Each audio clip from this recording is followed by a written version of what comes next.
Salut tout le monde, c'est Ariane et je vous souhaite la bienvenue dans le deuxième épisode de Confidence, le podcast sur la danse contemporaine, dans lequel j'ai reçu l'interprète Sevane Rochon-Promtep, avec qui j'ai eu une conversation qui m'a énormément inspirée. On a beaucoup parlé de son processus de création que j'ai trouvé super intéressant, super inspirant parce qu'il n'est pas nécessairement comment ça se passe d'habitude. Et c'est ça. Dans cet épisode, vous allez constater qu'il y a plus souvent d'intermèdes musicales dansés. C'est surtout parce qu'il y a eu beaucoup plus de Gilles le chien. Gilles, c'est mon chien qui était bien présent cette journée-là, qui avait de l'énergie, qui voulait beaucoup d'attention. Ça fait que il y a une couple de fois aussi j'ai dû me lever pour l'éloigner un peu des micros parce qu'il venait manger son os directement à côté de nous. C'était un petit peu bruyant.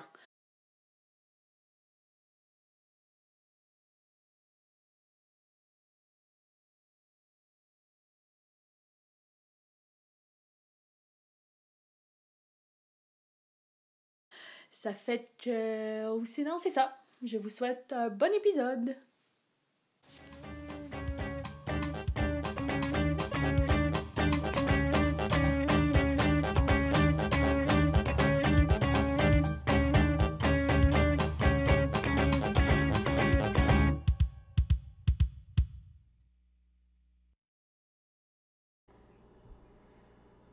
Sevane, Ariane, ça va bien? oui et toi? Oui, merci d'avoir accepté mon invitation ici, C'est un dans mon salon, plaisir. à boire du thé, à jaser, de la dance. Sevane, pour commencer, avant d'apprendre à te connaître même, j'aimerais ça, ben pas moi, là, le monde qui regarde, là, parce que moi je te connais, mais je veux savoir pour toi ta définition de la danse contemporaine. Bonne Dantez-moi, question. toi. Ouais. Ben pour moi, la danse contemporaine, ben, qui suis-je pour la définir? First. Ensuite de ça, mon idée que je me fais de la chose, c'est que, ben en gros, n'importe quoi que tu fais, ça peut être de la danse contemporaine. Moi, ce qui m'a attiré vers la chose, c'est qu'il n'y avait pas de code à suivre ni de restrictions, tu sais, par rapport à la définition de la danse contemporaine. Donc, ça te permet de faire ce que tu as envie de faire.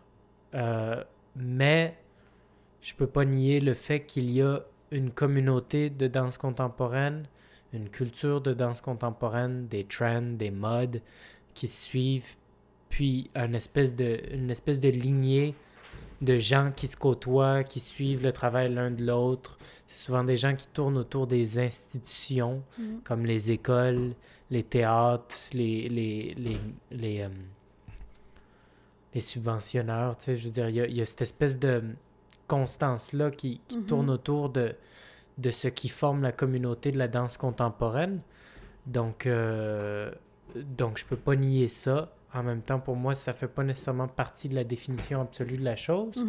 Parce que moi, je dirais jamais à quelqu'un ce que tu fais, c'est pas de la danse contemporaine. Même si la personne fait du ballet puis elle me dit qu'elle fait de la danse contemporaine, je vais pas lui dire hey, c'est pas de la danse contemporaine. Si tu veux faire de la danse contemporaine, tu sais, comme moi, c'est pas. J'ai l'impression que ça n'a pas de sens de faire ça, comme c'est ouvert. Des fois, j'appelle ça la danse institutionnalisée. Parce que ce qui met en commun généralement les gens qui font de la danse contemporaine, c'est qu'ils sont tous allés dans une institution école, officiellement reconnue par des institutions plus hautes. Ouais. Donc, il y a comme un truc d'institution avec la danse contemporaine. Wow, je l'avais jamais pensé comme ça, mais... C'est ce qui la sépare. C'est ce qui sépare la communauté de la danse contemporaine des communautés de danse folklorique, de danse urbaine, tout plein de communautés de danse. C'est le rapport à l'institution. Wow. Ben oui, c'est une belle réponse. Gilles le chien. Es-tu d'accord, Gilles? T'es-tu d'accord, Gilles le chien? Viens dire allô aux gens, dis Gilles le chien. Maintenant, va te coucher puis arrêtez de faire du bruit, s'il te plaît. Oui, ok. Cool. pour toi, la danse, ça l'a pas commencé avec la danse contemporaine? Non. Non. Ça l'a commencé avec le break. Ouais. Ouais. Peux-tu me raconter, en fait, comment la danse est rentrée dans ta vie? D'abord, il y a un clip de Christina Aguilera où il y a un petit gars qui fait un moonwalk. Là, ma soeur, elle essayait de faire le moonwalk. T'sais. Puis là, moi, je l'ai essayé, puis j'ai réussi, tu sais. Puis là, ma mère et ma soeur, ils ont dit « Ah, tu l'as bien, tu devrais faire de la danse. Ah! » Puis là, moi, ben, à cet âge-là, tu sais, je devais avoir 6-7 ans. Ma conception de la danse, c'était quelque chose que les filles faisaient, tu sais, petit gars que j'étais. Mm-hmm. Je dis, ah, la danse, c'est pour les filles. Puis là, ma mère et ma soeur me disent, non, non, les garçons aussi peuvent en faire. Ah, Fait que là, ça m'est comme resté dans la tête. Fait que là, je dansais un peu dans mon salon. J'aimais ça écouter James Brown. Puis là, au coin de ma rue, j'avais un voisin qui faisait du break. Puis il se regroupait au coin de ma rue, tu sais, puis il mettait un prélat, là, puis une radio, puis il dansait là. Il y avait comme un parc avec un carré de béton. Fait que là, j'allais les voir, puis je faisais des stepettes, puis ils m'encourageaient. Puis là, je suis resté en contact avec ce voisin-là, puis avec des amis à lui.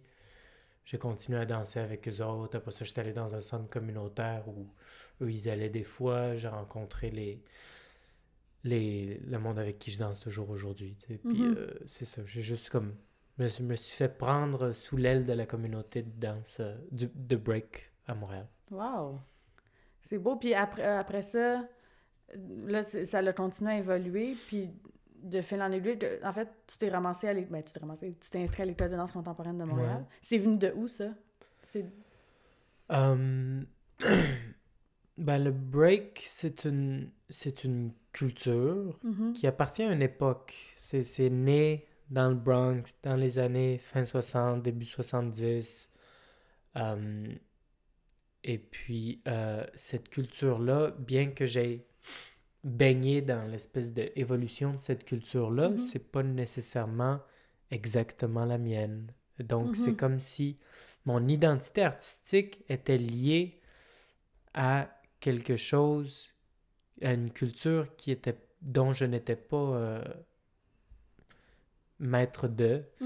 Et puis, si... je veux dire, j'ai jamais eu de problème avec me faire dire que ce que je faisais, c'était pas du vrai break ou quoi que ce soit. Mais, tu sais, si les anciens, tu sais, que je côtoie, là, tu sais, de New York, tout ça, ils en venaient à dire, ah, si ou ça, c'est du vrai break ou c'est pas du vrai break, tu sais. Ouais, c'est comme... ça me tentait pas que ma seule définition artistique soit quelque chose qui soit extérieur à moi, puis hors de ma culture.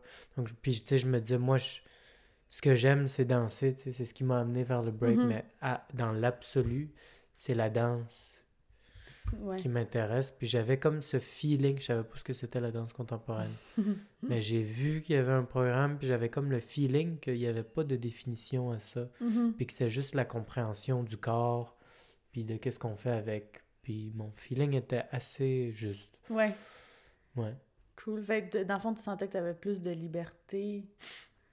Je sentais que j'avais plus de liberté et moi en même temps parce que mine de rien, même si la définition se veut ainsi dans les écoles, etc., on s'entend que le vocabulaire qui est enseigné est très inspiré des danses modernes, d'un vocabulaire qui est strict, et puis strict ou pas, là, mais c'est quand même basé sur un vocabulaire.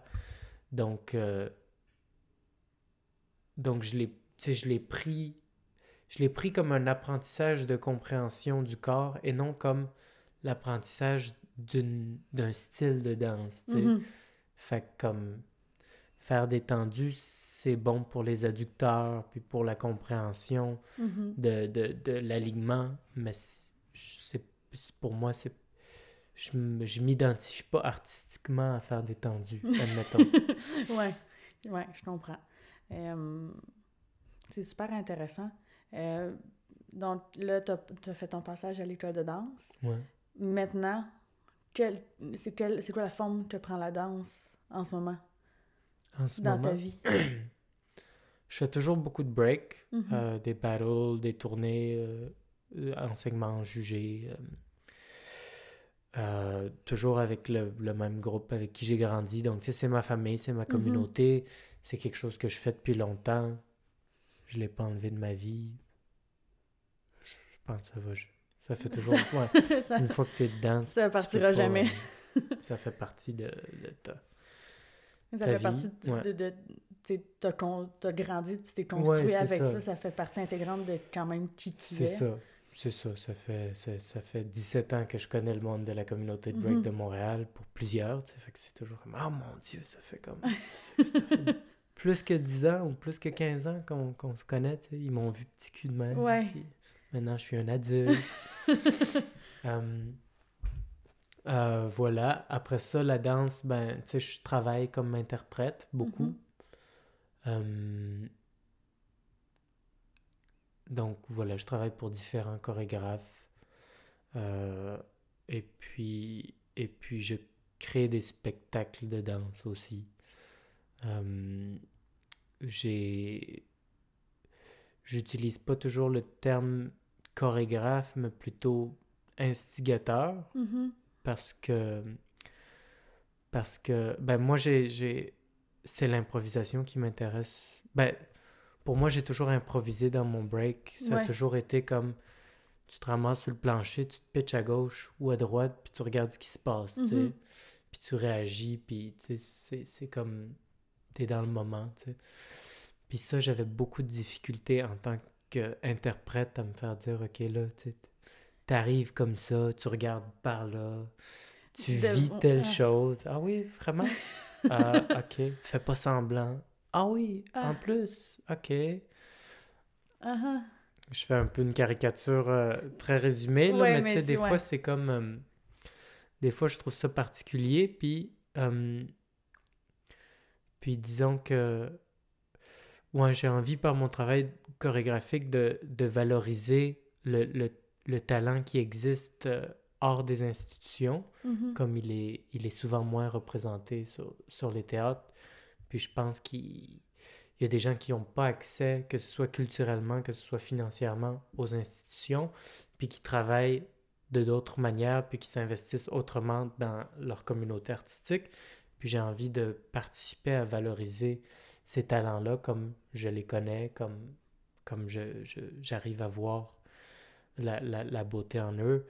Et puis donc, je travaille en collaboration avec eux pour essayer euh, de voir avec eux qu'est-ce qu'ils valorisent, qu'est-ce qu'ils ont Mhm. envie de partager, puis comment est-ce que je peux les accompagner, les aider à partager ça, qu'on partage ensemble quelque chose qui s'accorde à nos valeurs, à moi et mon ou mes collaborateurs, puis, puis faire en sorte que ce soit un événement, un partage qui pourra être, que j'espère pourra être reçu positivement par des témoins, tu sais. Donc, Mhm.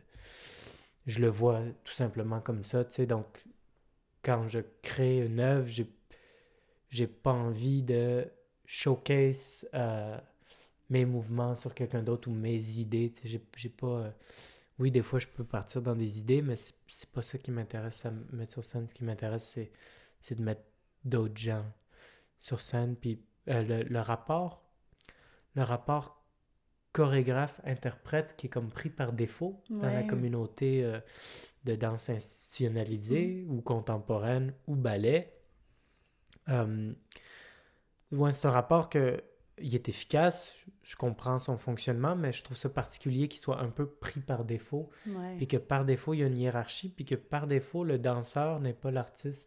Mhm. Alors que si tu penses dans l'art visuel, souvent, le, le peintre, le sculpteur ou la personne qui va crafter son affaire, c'est la personne qui a pensé à son affaire. Ouais. C'est direct. Tu sais. Puis pour moi, pour la danse, instinctivement, c'est direct comme ça. Tu sais. Mhm. J'ai envie de danser, je vais danser. Je vais pas attendre que quelqu'un me donne un cours ou demander à quelqu'un de me créer quelque chose. Tu sais. Mhm. Donc, donc ouais, c'est le mot. Puis quand je regarde la danse, c'est ce que la personne vit qui vient me toucher, tu sais. Donc, j'essaie d'être... Ce qui est le plus important dans ce que je crée, c'est ce que la personne vit, ce que le performeur vit. Donc, c'est ça que j'ai envie de travailler avec lui pour m'assurer que lui, il vive une expérience forte plutôt que m'assurer que mes idées soient vues et comprises. Wow! C'est super beau! T'as une super belle, une belle vision, puis des choses différentes aussi de la mienne, oui, mais en même temps, tu sais, ce que tu dis, je suis comme, ben oui, c'est super cool, c'est super intéressant.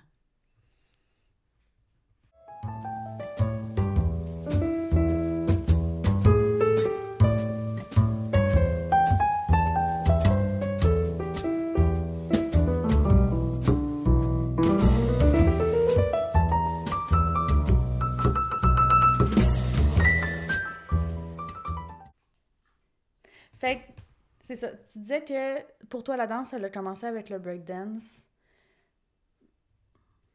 dans la rue, sur le coin de la rue, tout ça. Puis, mais comme là, en ce moment, je recommence. Ça a commencé là. Mais là, tu as fait des compétitions, tu vas partout dans le monde. C'est plus juste un...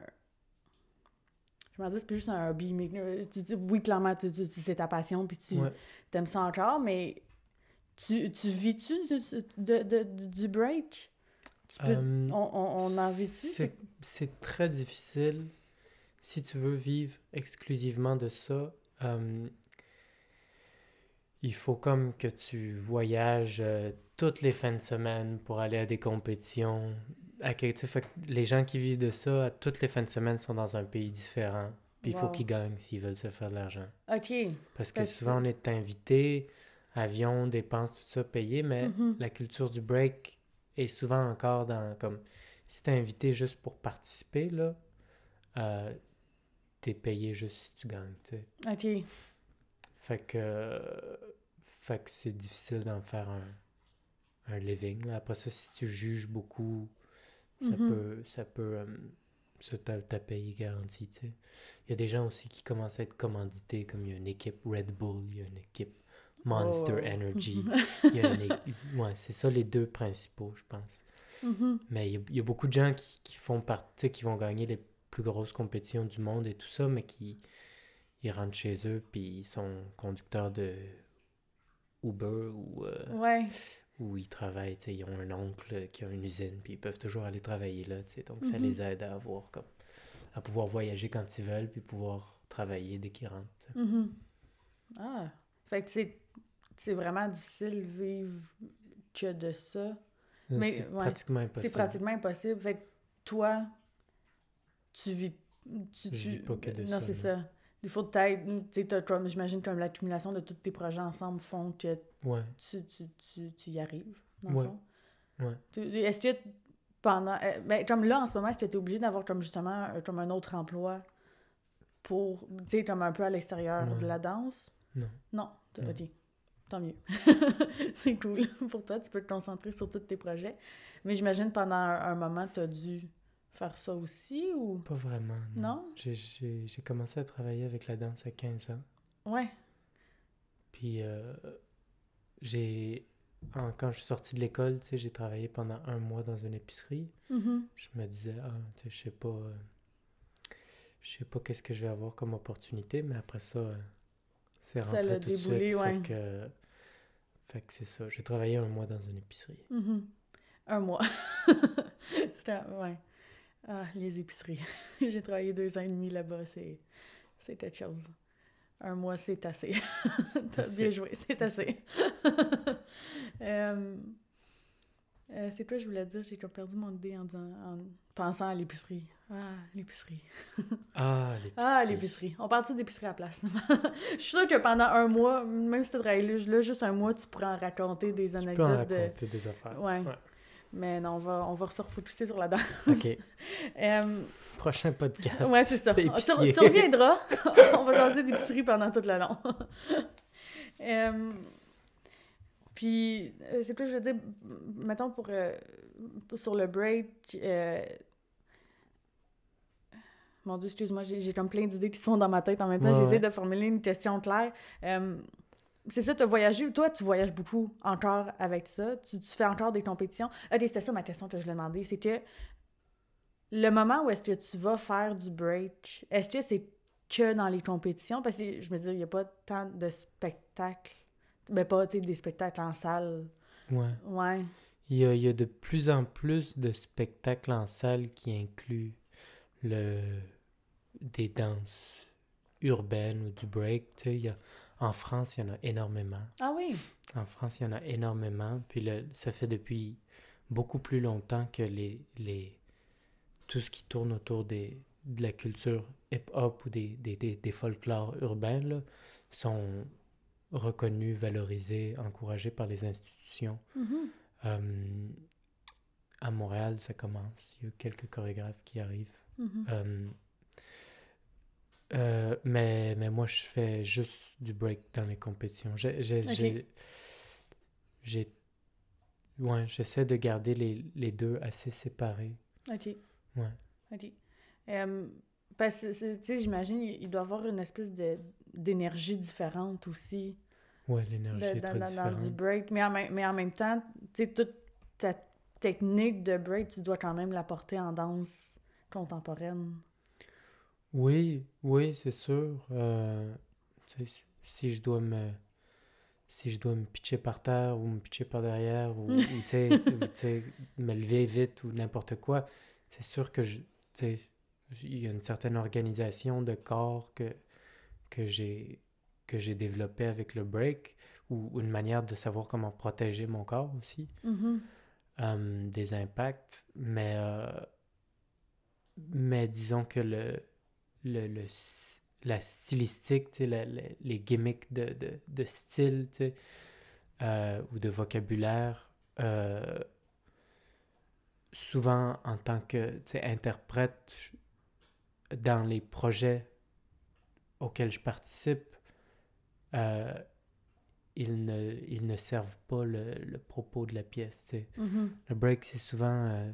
t'as l'air parfaitement en contrôle, un petit peu cool, puis dominant, tu sais. Ouais. Parce que tu veux comme que ton énergie domine l'autre, que tu sentes que comme c'est moi le meilleur, là. Ouais. C'est moi le meilleur, il y a comme tu sais. l'attitude un peu Ouais. de... Qui fait partie de tous les arts hip-hop, tu sais, c'est des formes d'art qui ont évolué de quartiers très pauvres où les gens avaient pas nécessairement beaucoup d'options d'avenir. Donc, tu sais, tu pouvais pas te dire je vais devenir médecin. Tu sais, si t'es aux États-Unis, t'as pas accès aux études. Tu sais, comme tu vas rester dans ton trou. Ouais. Il y a toujours des exceptions qui arrivent à s'en sortir, mais c'est beaucoup plus difficile par rapport à l'endroit d'où ils viennent. Et donc, il y a tout un jeu de se bâtir une fierté pour soi-même, je pense. Puis à l'intérieur de son propre réseau, de se mystifier, de devenir plus grand, de devenir une légende de quartier, de devenir... tu sais, donc, il y a beaucoup ça dans le break. Puis ça transparaît dans le matériel physique. Et puis, c'est rare les œuvres sur lesquelles je travaille en tant qu'interprète qui vont me demander de montrer à tout le monde que je suis le meilleur. Ouais, c'est vrai, on dirait la danse contemporaine, c'est très dans... L'attitude est comme un peu opposée à ça, c'est plus dans... Ouais, la modestie est très valorisée. Ouais. L'humilité, tu sais. Après ça, je dis ça, la modestie est valorisée, l'image de la modestie est valorisée. Cool. Pendant que tu parlais, je me demandais, est-ce que... Tu sais, parce que, comme tu disais, tu as commencé à faire du break assez tôt, fait que tu as commencé... Tu sais, veux pas cette attitude-là de comme devoir montrer que tu es le meilleur ou comme... Cette genre de confiance-là, est-ce que c'est quelque chose qui t'a aidé aussi dans ta vie? Est-ce que c'est quelque chose que tu as senti qui a comme transparu dans ta vie de tous les jours? Je pense que oui. Ouais. Je pense que j'ai gagné beaucoup de confiance en moi en faisant du break. Aussi, j'ai commencé très jeune. Donc, quand t'es enfant, tout de suite, t'es valorisé, tu sais, même si t'es pas très bon. Là. Ouais. Ouh. Fait que là, t'es encouragé, tu deviens bon. On donne tout de suite un A pour l'effort. Ouais, c'est ça. On te donne un A pour l'effort, tu sais. Fait que tu commences ta vie comme à te sentir un petit peu comme une petite star, tu sais. Puis après ça, ben, tu sais, comme j'ai commencé jeune, mais j'étais assez bon, tu sais. Fait que j'ai toujours été valorisé dans ce milieu-là, mais ça m'a aussi... Puis comme je me pitch toujours sans trop savoir où je vais, tu sais, j'ai comme compris un petit peu... ben, le feeling du vide, tu sais, j'ai aucune idée de ce qui va se passer, mais j'ai confiance, comme ça va se passer, tu sais.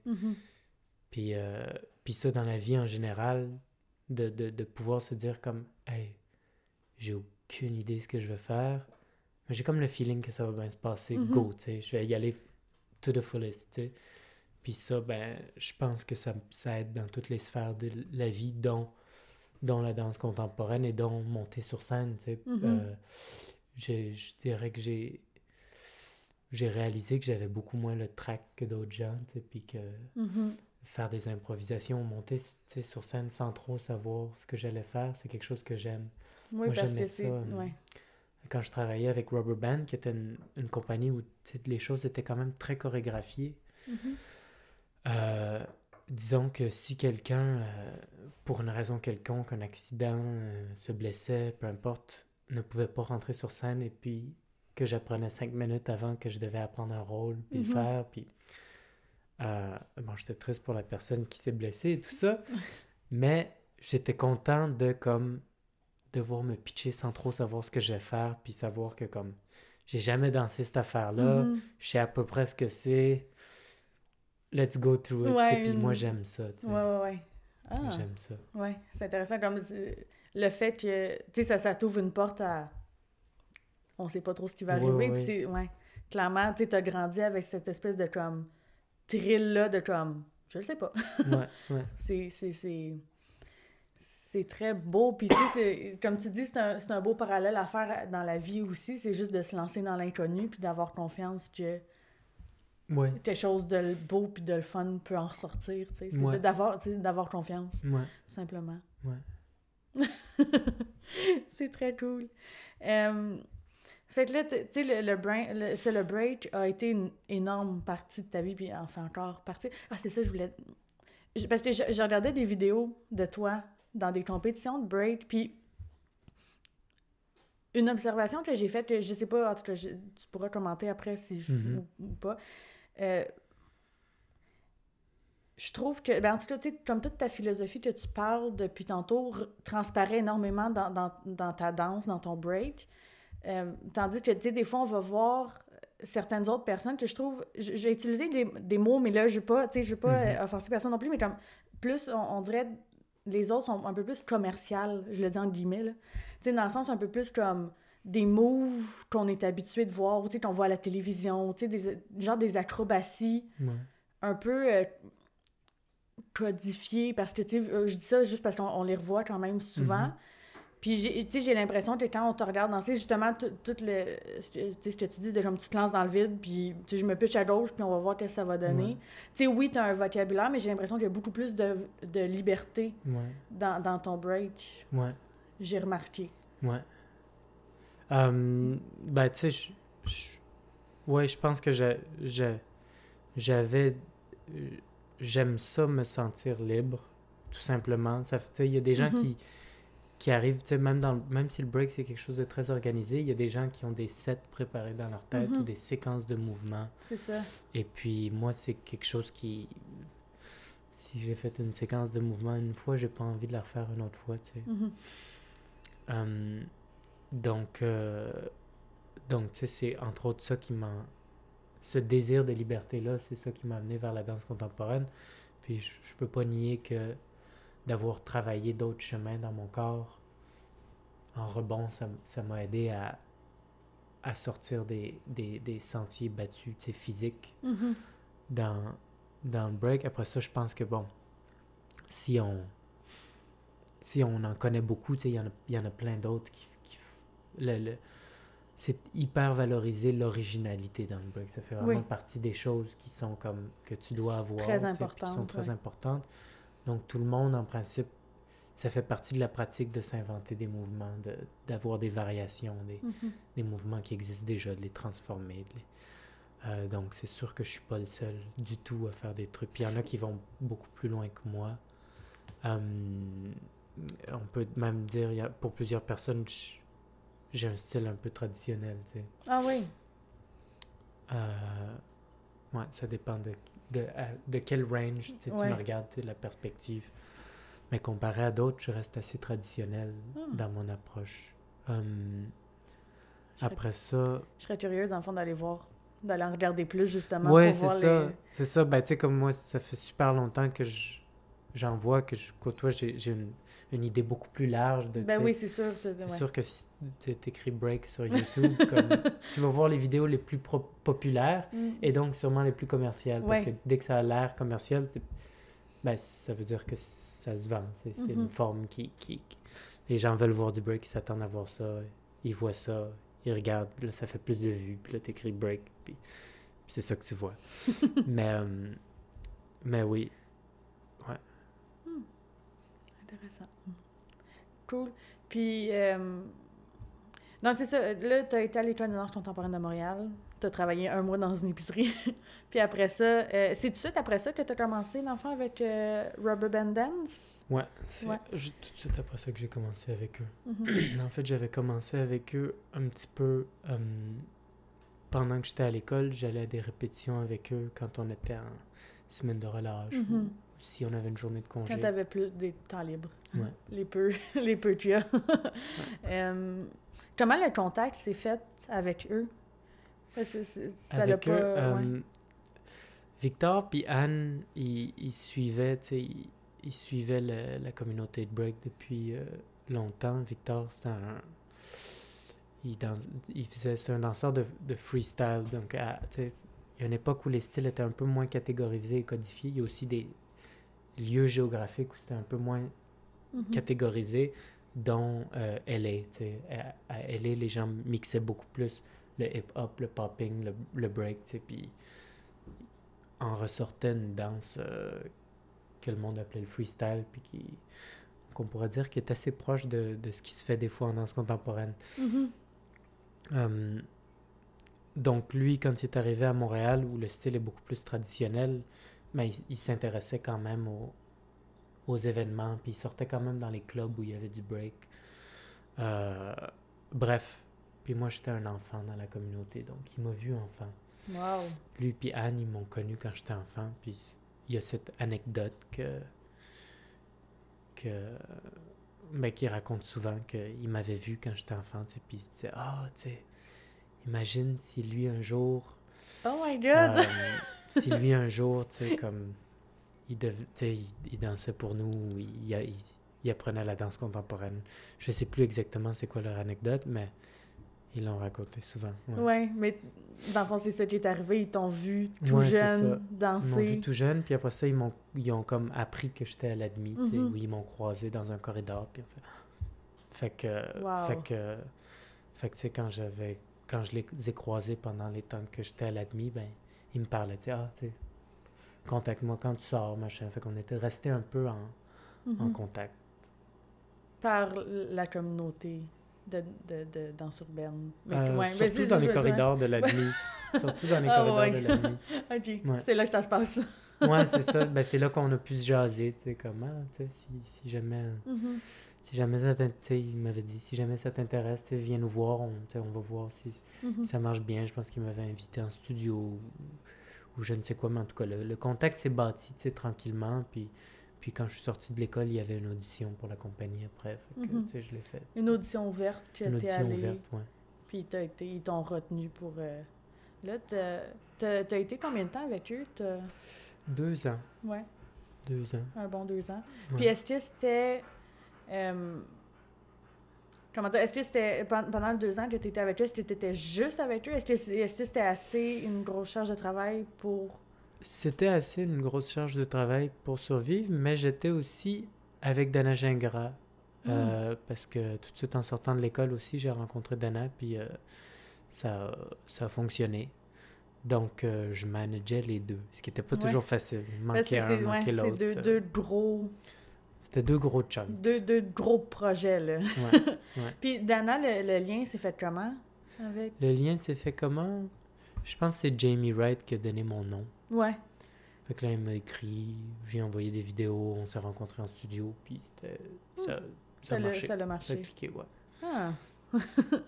Wow! Puis, c'est quoi je voulais dire? Oui, parce que ben, Rubber Band, on l'a pas dit, mais c'est une Rubber Band Dance qui est une compagnie de danse contemporaine, mais qui a un style très danse urbaine, qui mixe les deux, en fait, qui travaille avec les deux.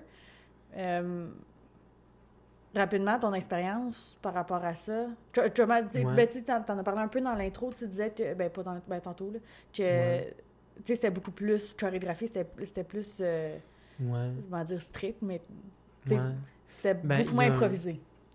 Ce qu'on faisait sur scène, c'était très peu improvisé. Après ça, dans le travail lui-même, c'est une compagnie particulière parce qu'ils ont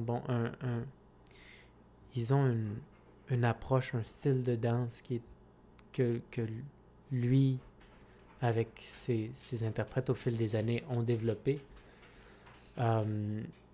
Donc, ça s'apparente un peu à la manière dont Martha Graham, dans l'époque de la danse moderne, avait comme sa technique. Cunningham. Bon, il y a plein de gens qui avaient comme leur approche, leur technique. Ouais. Gilles le chien qui vient nous dire bonjour.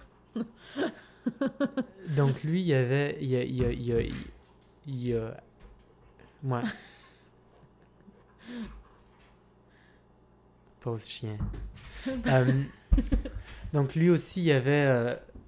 il a travaillé un peu de la même manière. Il a développé comme une approche de la danse, mais qui était qui était énormément basée sur l'improvisation dans l'apprentissage. C'est comme la relation du corps à l'espace, puis aux tensions musculaires, puis tout ça. Moi, j'ai beaucoup appris avec eux. J'en ai beaucoup appris sur le contrôle de mon corps, sur la compréhension du mouvement. Et puis, c'était une compagnie avec laquelle on prenait 2 à 3 heures. Attends, je vais t'arrêter, là. Il y a Gilles qui est...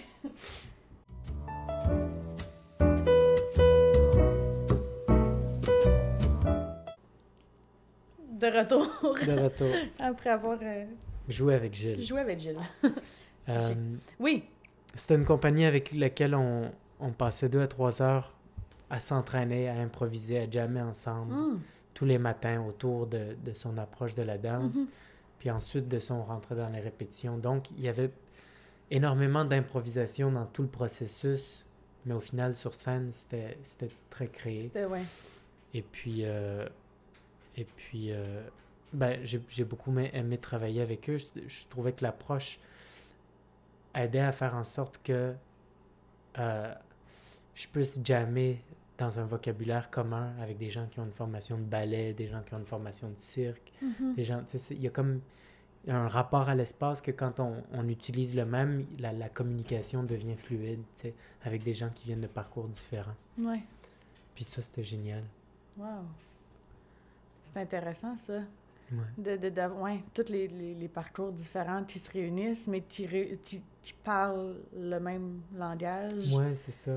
Mais qui est quand même teinté du background de chaque personne aussi, j'imagine. Ouais, il y a de la place pour le background de chaque personne.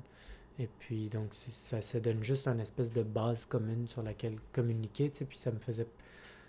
c'est similaire à, quand tu fais du break, il y a comme une base commune, puis les gens jouent autour, donc ça donne une communication qui est très, question-réponse, qui est très fluide, donc t'avais ce feeling-là, mais avec des gens qui ont différents parcours. Ouais. Nice. Puis, là, t'as travaillé avec eux pendant 2 ans. Qu'est-ce qui, au bout de 2 ans, a fait « j'arrête » ou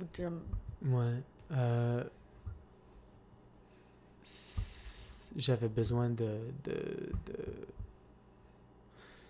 j'avais besoin de travailler la danse autrement. C'est aussi que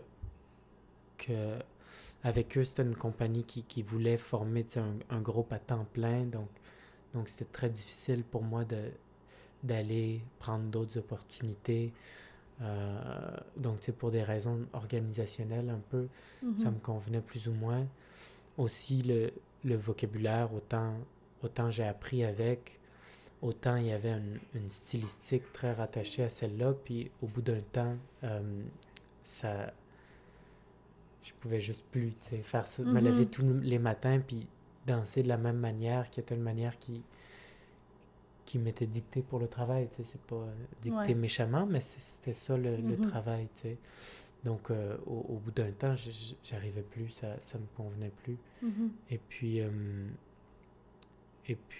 mais tu sais, je pensais, je me suis dit après ça, ok, je peux pas danser juste pour une compagnie, tu sais, je dois danser avec plusieurs personnes.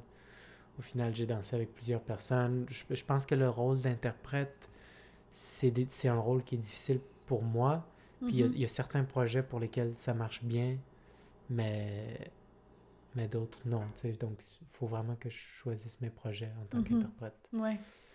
Puis en même temps, clairement, tu as besoin de plus qu'une chose pour être capable de t'épanouir. Tu sais, ouais, c'est ça. Ouais. Ouais.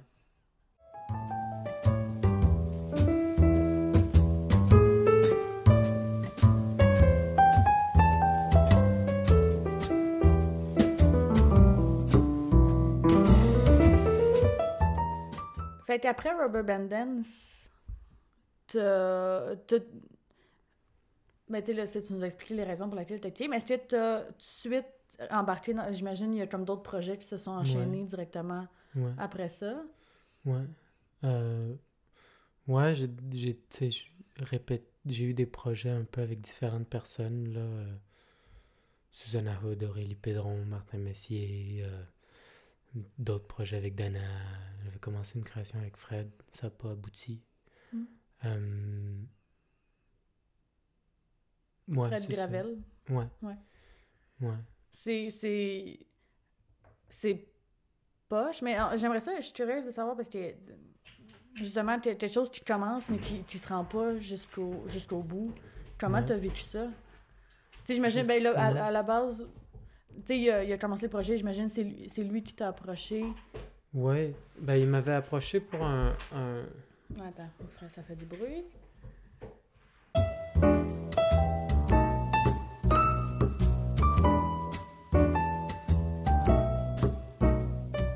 Oui, fait est-ce que c'est lui qui t'a approché? Ouais, il m'avait approché pour un projet, mais c'est pour des questions d'horaire, au final, c'était pas... c'était pas viable, là. OK. Mais ça fait souvent ça avec la... C'est hyper... Moi, je me suis rendu compte que c'était hyper stressant pour moi, le métier de pigiste, de travailler avec plein de monde, parce que t'embarques dans des projets, tu sais pas l'ampleur qu'ils vont prendre. Tu sais pas ce sera quoi la tournée dans 2 ans. Tu sais pas si le show il va vendre ou pas. Tu sais rien. Fait que tu fais juste commencer des répètes. Mais tu sais, si tu commences des répètes avec 3 projets, puis là, les 3 projets, ils éclatent, puis ils font de la tournée, puis machin, ben là, t'es obligé d'en décevoir un ou l'autre. De manquer des répètes. C'est ça, à un moment donné, il faut faire des choix. Tu peux plus juste essayer de dealer. À un moment donné, c'est vraiment... Ouais, t'es là à moitié, puis là, tu sens que tu déçois des gens. Puis ça, moi, ça me... Tu sais, parce que c'est tellement important pour un créateur, là, tu sais, son œuvre, que tout se passe comme il veut. Puis là, si t'es à moitié là dans les répètes, tu t'en vas, tu manques un show, tu sais, tu dois te remplacer. En tout cas, ça devient hyper stressant pour tout le monde. Puis ça, c'est quelque chose que je veux éviter à tout prix maintenant. Donc, j'essaie de limiter mes projets, tout simplement. OK. Fait que tout simplement, quand quelqu'un t'approche pour te dire « j'ai un nouveau projet », je dis non. Automatiquement, non. Non, mais pas automatiquement non, mais disons que là, tu sais, je sais que mon calendrier, jusqu'à juillet, tu sais, toutes mes journées sont prises. Puis après ça, je sais qu'il va sûrement y avoir plus de... Tu sais, donc, je vais pas me rajouter un autre projet avec un chorégraphe que, tu sais, j'imagine que ça va prendre de l'ampleur. Puis, tu sais, si je me book pour 2 semaines en 2021, tu sais, c'est comme... Là, si les projets sur lesquels je travaille déjà, tu sais, ils sont prévus de tourner encore, ben là, ça veut dire que je dois dire non, puis je dois les laisser tomber. Mais c'est hyper tough parce que, bon, après ça, tu peux aussi dire non à trop de choses puis te ramasser avec un trou, tu sais. Mais pour l'instant, je préfère me retrouver avec des trous que des surbookés. Tu sais, Ouais. longtemps, je me suis surbooké, puis là, je faisais des 3 répètes par jour, puis tu sais, à moitié là, tu pars Ouais. dans un pays, là, tu vas rejoindre l'autre, tu sais, là, c'est comme... Ça doit Puis il y a tellement plein être de gens qui font essoufflant. ça, Ouais. mais c'est essoufflant, c'est stressant, c'est beaucoup de temps à gérer les horaires, à faire des envoyages d'emails. Ouais. OK, non, je pourrais te donner... Ah, mais toi, tu sais, c'est énormément de gestion, puis ça rend malade, tout Ouais. simplement. Mais pour moi, là, C'est pas fait pour tout le monde, là. c'est pas fait pour ça, puis je sens que je déçois les autres aussi. Mhm. Ouais. Hmm. C'est drôle, c'est pas quelque chose à laquelle j'avais nécessairement comme, tu sais, imaginé. C'est pas le genre de truc auquel tu penses, parce que, tu sais, mettons, tu vas dire comme, ah, je suis dans tel projet, la réaction, tu sais, moi, ah, mais c'est cool, tu sais, ça va bien, tu roules, t'as de la job, t'es dans plein de projets, le monde veut travailler avec toi, mais là, il y a cet aspect-là de comme, hey, mais c'est stressant de gérer tout ça. Tu sais, c'est quasiment, c'est difficile de gérer ces horaires-là. C'est difficile d'être en demande. Ouais, faut pas trop que je me plaigne, tu sais, parce que c'est bien, mais il faut que je fasse attention, disons. Oui, ben oui. Parce que sinon je fais tout puis je fais rien, tu sais. Mm-hmm. Mais c'est parce qu'en même temps, 3 répètes par jour aussi, c'est épuisant pour le corps aussi, là, à un 3 moment donné. répètes par jour, oui, puis... Oui, puis c'est pas toutes les compagnies, admettons, qui peuvent se permettre de travailler le soir, tu sais. Je veux dire, il y a des compagnies plus établies aussi, il y a des gens qui ont des enfants qui travaillent pour les compagnies, ben, tu peux pas dire, ah, je peux pas de 1 à 5, mais je peux de 6 à 10, là, tu sais, c'est pas... C'est pas la même réalité pour tout le monde. C'est pas la même réalité pour tout le monde. En tout cas, c'est beaucoup de gestion. Puis, C'est intéressant. faut pas dire oui à tout. Mais c'est ça, c'est comme tu dis, tu choisis les projets qui Oui. vont t'attirer le plus, Ouais. qui vont... Oui, puis des fois aussi, je dois refuser des projets qui me tentent au bout, là.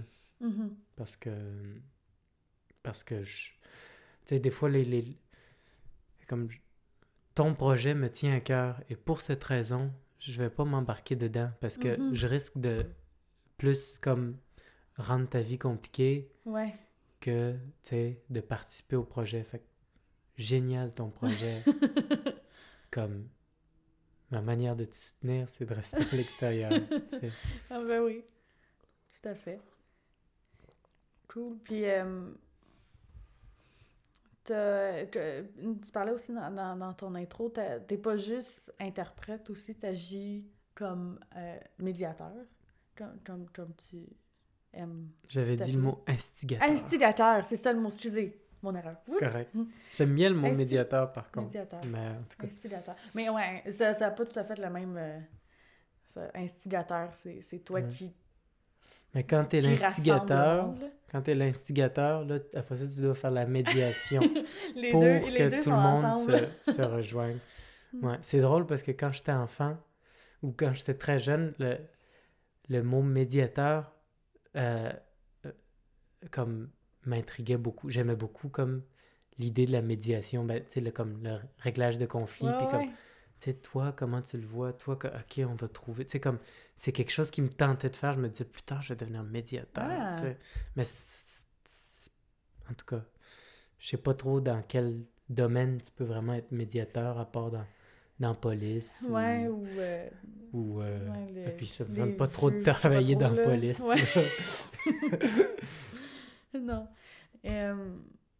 Bref, instigateur. Instigateur. T'as eu... C'est quoi les projets que t'as fait? T'en as plus qu'un? J'en ai plus qu'un. Mais tu sais, on commence...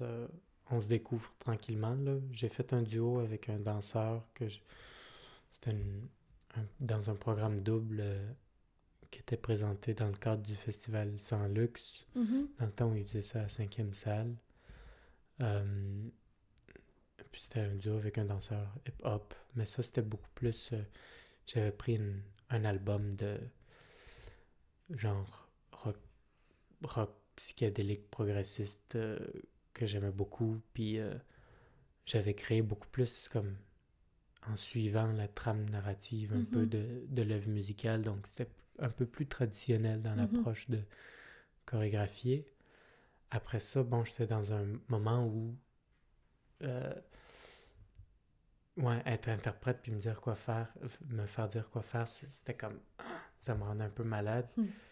Puis j'avais besoin de ce feeling, ce thrill de comme découvrir au fur et à mesure, tu sais. Puis d'amener, en fait, Ouais. ton vécu de break par rapport à ça Ouais. sur la scène, en dans, fait. dans Là, ce que sur... ça peut être sur la Ouais. scène. Et puis, au même moment, je quittais Rubber Band, puis Tangente m'ont proposé de partager un programme avec Kay Glover, tu sais, puis là, je leur ai dit, ben, je peux-tu faire 40 minutes d'improvisation? Pas d'éclairage, pas de rien. Puis ils m'ont dit, sure, vas-y. Wow! Fait que c'est ça que j'ai fait. Puis j'avais ma sœur qui était... tu sais, j'avais un ordi avec la musique, puis ma sœur était là pour m'aider, donc pour pas que j'aille à me lever tout le temps, je pouvais dire, ah, peux-tu mettre cette tune là? Puis après ça, je faisais ce que je voulais, ou du silence, ou n'importe quoi. Puis j'avais, tu sais, une petite pile de linge, donc je pouvais mettre différents trucs. Tu sais, toutes les choses que je sais qui... Tu sais, différemment de comment je suis habillé, je me sens différemment, puis ça trigger quelque chose de différent. La musique aussi, ça crée, tu sais, ça influence mon état, tu sais. Donc c'est ça, c'était une improvisation sur comme mon état. Et puis là, ce que j'avais fait, comme j'avais plein d'heures de résidence avec ce projet-là, puis je me disais, ben, tu sais, je vais répéter quelque chose. Mais pas répéter, mais je vais utiliser les heures de studio. Je me suis dit que j'allais en profiter pour créer des rencontres entre des gens de différentes communautés artistiques. Donc, c'est beaucoup de danseurs du milieu hip-hop et du milieu de la danse contemporaine, mais aussi des acteurs qui sont venus, des musiciens. Et puis, c'était par petits groupes de 2, 3, 4. Puis, tu sais, j'ai pensé à des pairs. Ah, ce serait le fun qu'eux se rencontrent, ce serait le fun qu'eux, tu sais. Puis ils venaient en studio, puis c'était un peu... ben, je voulais pas retirer rien de concret de l'expérience. Je voulais qu'on se donne, tu sais, mettons, on se donne 2 heures, là, tu sais. On peut partir plus tôt si on sent qu'on a épuisé, que ça nous tente plus d'être là. On se prend 2 heures, tu sais, pour soi, tu sais. Puis, ben, pour soi, surtout pour les 2 invités qui étaient là, tu sais, comme... Qu'est-ce que ça vous tente de faire? Qu'est-ce que vous pouvez gagner à être ensemble? Puis comme il n'y avait aucun objectif de production, tu sais, je prenais pas de photos ni de vidéos, j'écrivais rien. J'essayais pas de retirer quelque chose de ça, mais juste, qu'est-ce qu'on fait? Comment est-ce qu'on peut profiter de notre présence partagée, tu sais? Donc j'ai fait ça, puis ensuite j'ai fait mes solos improvisés, tu sais, totalement improvisés. Et puis, ouais, le fait de réunir des gens de différentes communautés, puis de voir comment ils pouvaient builder ensemble, ça m'a inspiré. J'ai vu que ça a touché plusieurs personnes qui disaient, wow, tu sais, on n'a jamais cette occasion-là, tu sais, de juste partager. Ouais. Mais bref, j'ai décidé de faire Ouais, La Chapelle voulait que je reprenne mon premier projet que j'avais fait au Festival Sans Luxe. Ouais, le duo. Le duo. Puis ça, c'était 2 ans après. Puis là, je me disais, je suis plus rendu là. Puis là, fait que là, j'ai commencé à tout imaginer d'autres affaires dans ma tête. Puis là, je me disais, j'ai-tu le droit, tu sais, merde.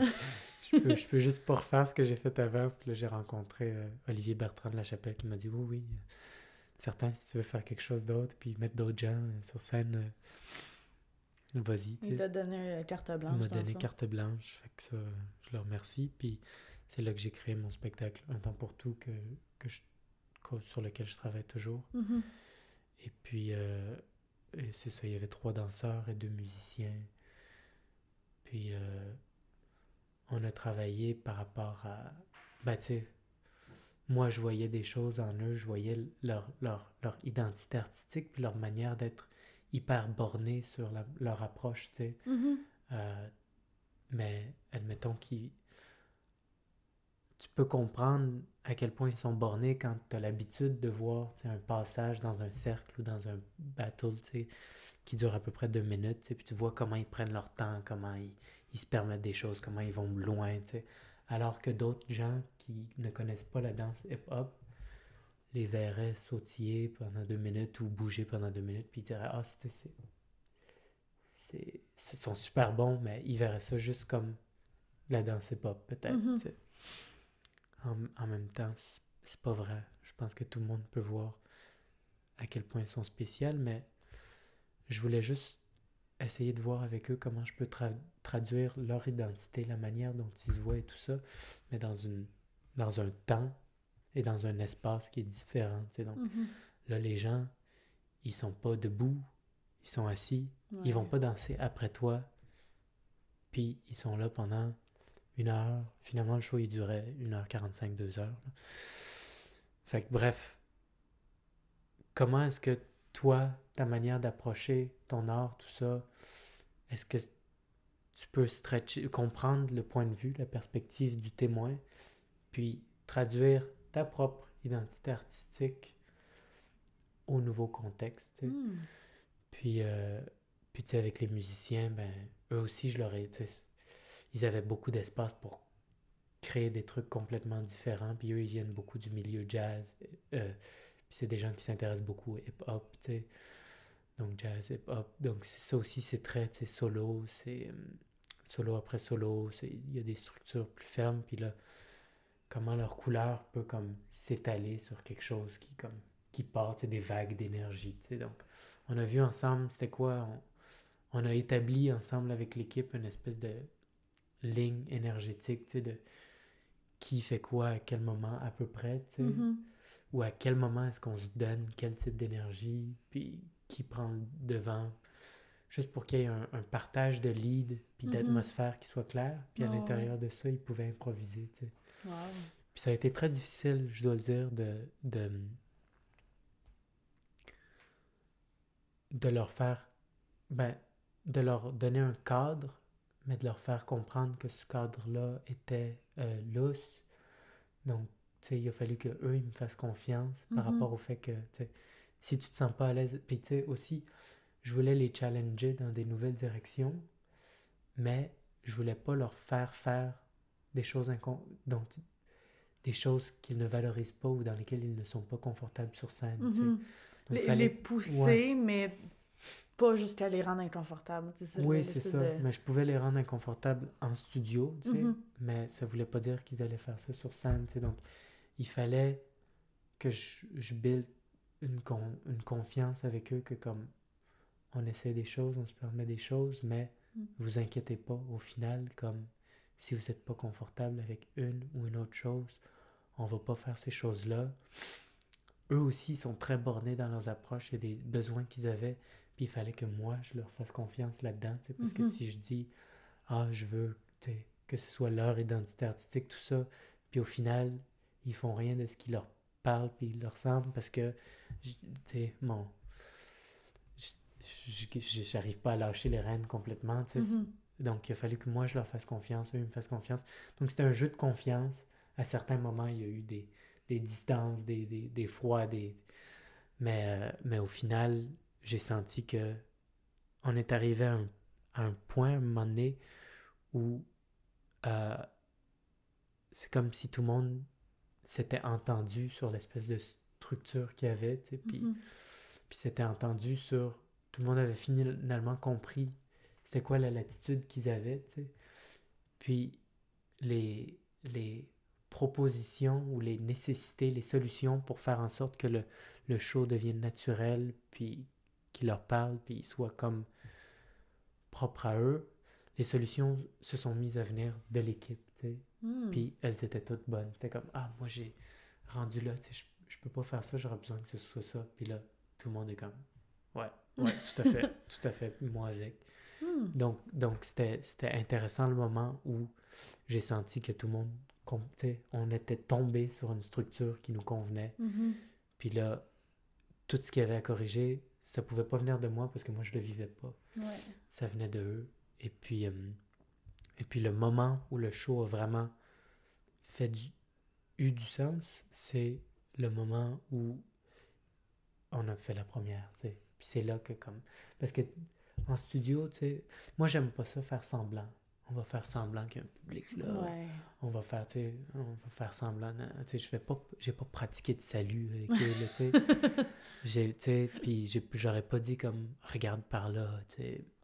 des fois, il y avait des trucs de placement, puis tu sais, qui pouvaient aider spatialement à avoir une espèce de hiérarchie de où l'attention est donnée, mais jamais, tu sais, précisément là. Puis c'était toujours comme, ah, ce serait bien que tu sois là, mais si tu te ramasses de l'autre bord, c'est correct aussi.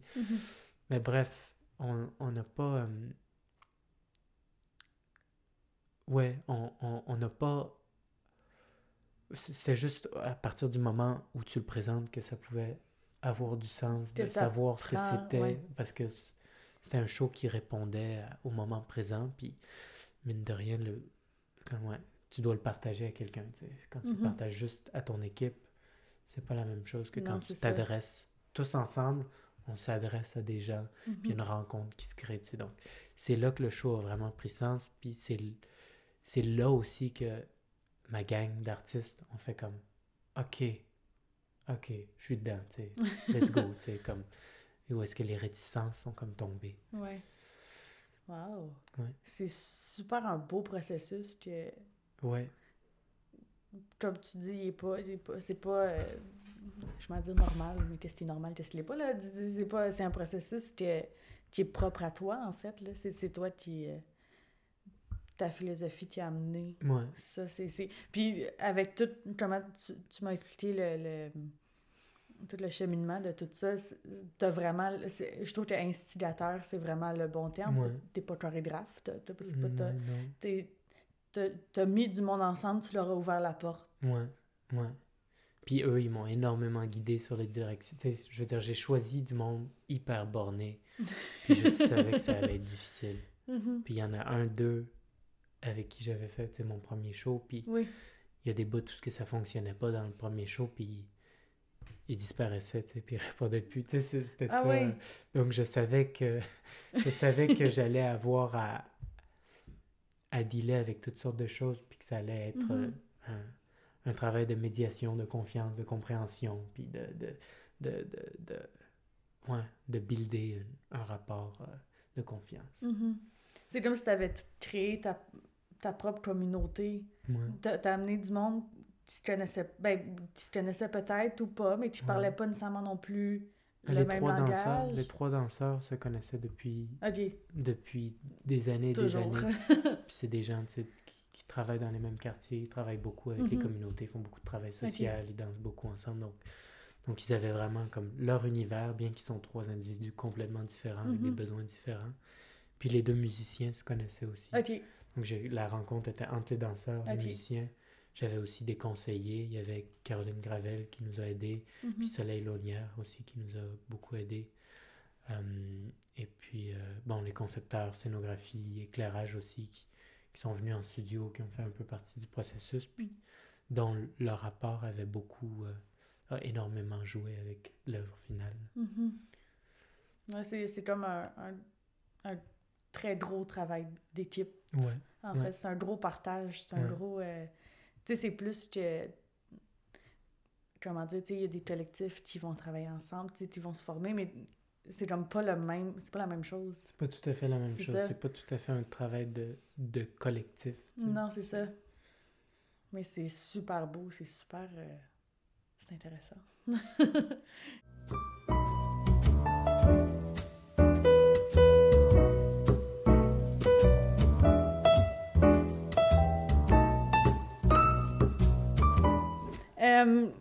J'ai fouillé sur ton Facebook, là.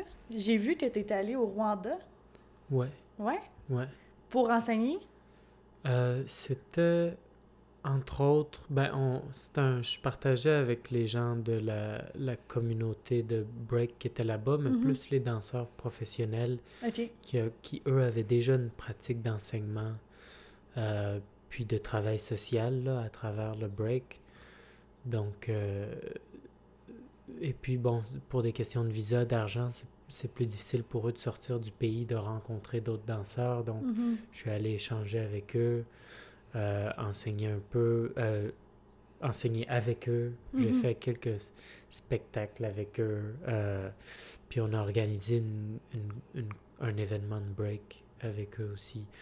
C'est pas moi qui ai initié le projet, c'est Ali, quelqu'un de Montréal qui est rwandais, il était allé là-bas l'année d'avant, il avait rencontré la communauté de break, puis il Ouais. voulait faire quelque chose avec eux. Donc, il a amené une équipe de Montréal pour aller travailler là-dessus. Ouais. Ouais. Ah, c'est cool. C'est... Wow. Ouais, c'est un beau projet, là. C'est un très beau projet. Oui, puis moi, c'était ma première fois sur le continent africain. Et puis, c'était ma première fois au Rwanda, bien évidemment. Ouais. Puis le Rwanda a une culture super intéressante et une histoire assez particulière qui fait... Mhm. Mais c'était très inspirant de voir la manière dont ils vivent là-bas. C'est le fun. C'est fun parce que, tu sais, t'étais en contact direct avec eux, puis j'imagine, vous restiez avec eux là-bas, vous étiez hébergés où? On était hébergés chez la tante de Ali, OK. qui habite à Kigali même. Donc, oui, j'ai visité leur maison et tout ça, puis, Mhm. mais on était bien logés, là. Puis, Ouais. Mais c'est ça, vous étiez vraiment en contact direct avec la communauté, avec la culture de là-bas. C'est tellement cool parce que, tu sais, avec Marie Bellan, nous, on Ouais. était allés au Jeu de la francophonie, qui d'Ivoire. était en Côte d'Ivoire, qui était une expérience assez incroyable, mais une des choses qui était weird, c'est